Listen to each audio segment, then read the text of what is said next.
So for today's video, I'm gonna share with you what were the things that I bring with me here in Sydney, what were the things that I did during my first week upon arrival, and what were the questions or documents that PH and Australian Immigration asked me. So ayun po mga B, nagbook ako ng flight via Cebu Pacific noong November 25 and nakakuha lang po ako ng murang flight worth 18K and then direct flight na po siya from Manila to Sydney. Tapos nung nasa immigration na po ako mga B, hinanapan po ako ng COE, visa, yung health insurance, and then yung passport. Siyempre, importante po yung passport. And then sa immigration po, tinanong lang po kung ano yung school ko, ano po yung course ko, tsaka gaano po ako mag-i-stay sa Australia. Tapos mga B, tip ko lang po sa inyo, pag nasa immigration kayo, siyempre i-greet nyo po sila. Iba po yung nagagawa ng greeting, ganyan. Good evening po, how are you, ganyan. Smile lang din po mga B. Smile is the key, ganun. Tapos mga B, pinaka-importante po sa immigration, wag na wag po kayong kakabahan kasi alam niyo namang may visa kayo. So, bakit po kayo kakabahan? Nasa legal way naman po kayo, di ba? And then, after po ng immigration, pwede na po kayong mag-story sa Facebook, sa Instagram. Kasi nga, you know, nakalampas na ako ng immigration, ako na to, ganun, see you Australia. Dapat ganun na po yung mindset niyo mga B. So, nakapag-story ka na mga B.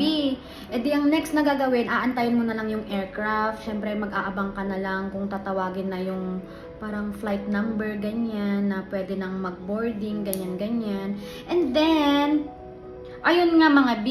Tapos while waiting sa aircraft pala, nagbigay na din sila ng yung declaration form kung saan dun mo i-declare kung may mga items kang dinala, ganyan. Kung ano yung mga items na dinala mo, ganyan.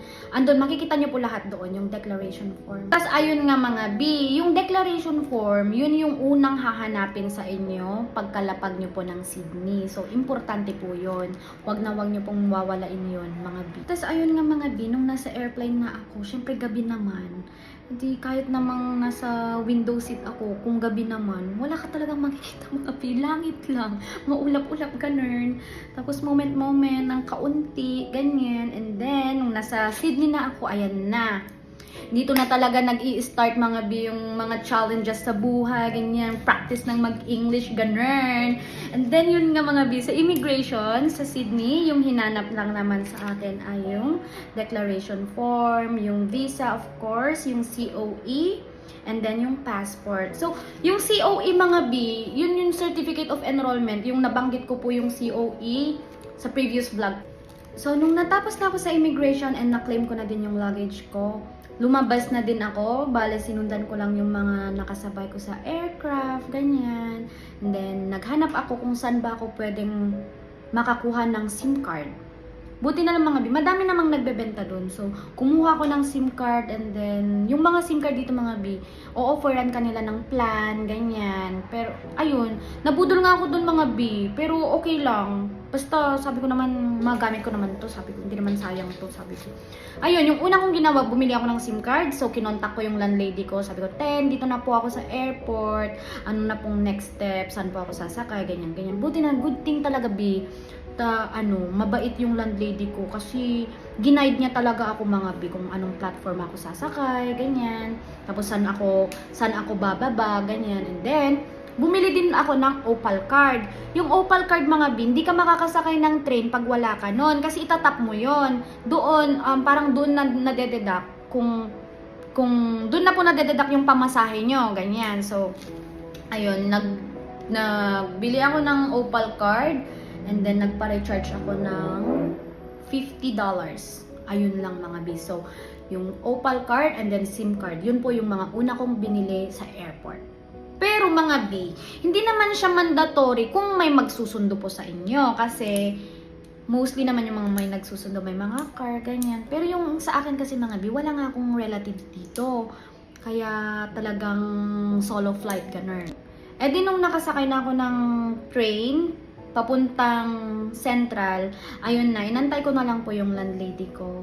Tapos, siya na po yung nag-guide sa akin from Central until Dunside, and then from Dunside, papuntang Woodcroft. And then mga B, the things I brought with me, 2 weeks na damit ko lang. Mga 2 weeks na damit, 3 pares ng black pants, 2 pares ng sapatos, and then 3 pairs of black t-shirt.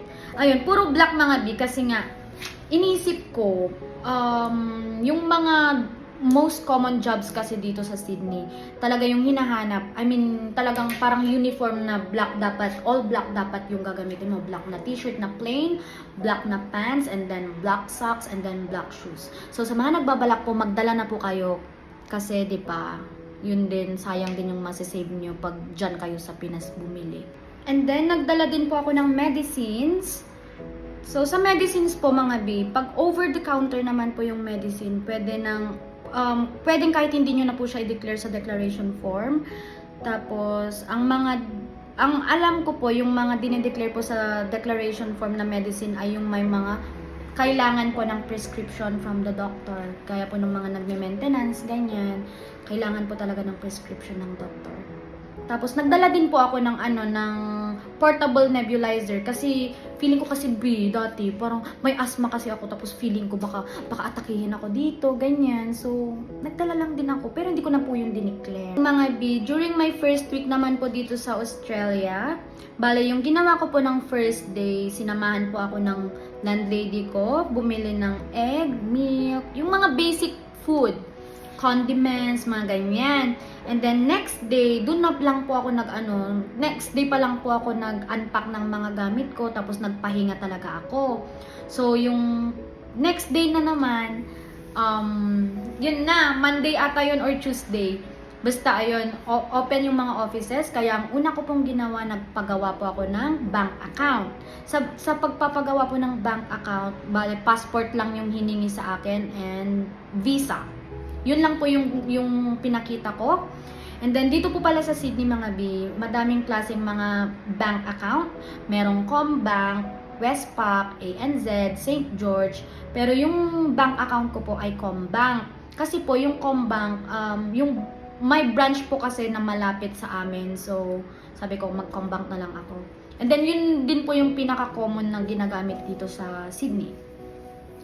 And then, after po ng bank account, nagpagawa po ako ng photocard. Yung photocard po, valid ID po siya. Para po, pag kunwari, hinanapan po kayo ng ID, di nyo na po dadalhin palagi yung passport nyo, yung photocard na lang po. And then, next sa photocard, yung pinagawa ko naman, yung TFN. Madali lang naman yung TFN mga B. Yung TFN po, para siyang TIN sa Pinas. So, TFN, tax file number. Kasi po, pag wala kang TFN, hindi ka pwedeng mag-work. So, importante po yun. Kaya, ayun yung mga unang ginawa ko nung first week ko dito. Nagpagawa ako ng bank account, photocard, and then TFN. Tapos, ayun nga mga B, dinalakad ko na yung bank account, photocard, tsaka tax file number.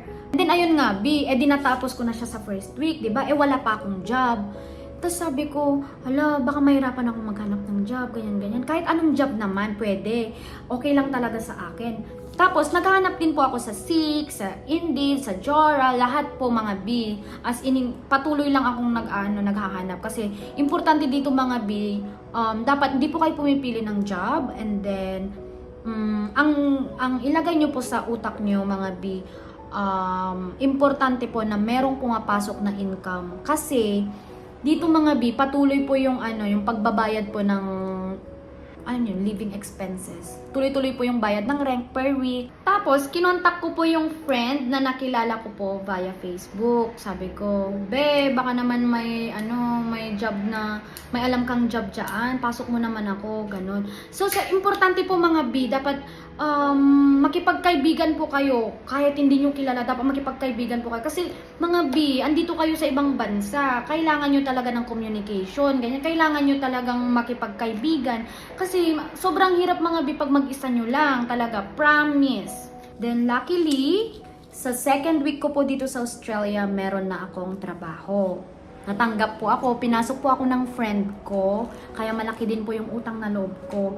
Kaya po sa mga nagbabalak po na mag-international student dito po sa Sydney, dapat lakasan lang po talaga ng loob. Huwag po kayong nahihiya, makipagkaibigan sa ibang tao, ganyan. Kasi malay niyo po, sila po yung mga nakakatulong po sa inyo or makakatulong po. So ayun mga B, nung may trabaho na ako, ayun, okay na ako. Feeling ko, kaya ko nang mag-isa, ganyan. Independent woman na talaga ako, ganun. Dapat ganun talaga yung mga mindset natin, mga B. So, ayun lang mga B. Thanks for watching. Bye! Follow for more!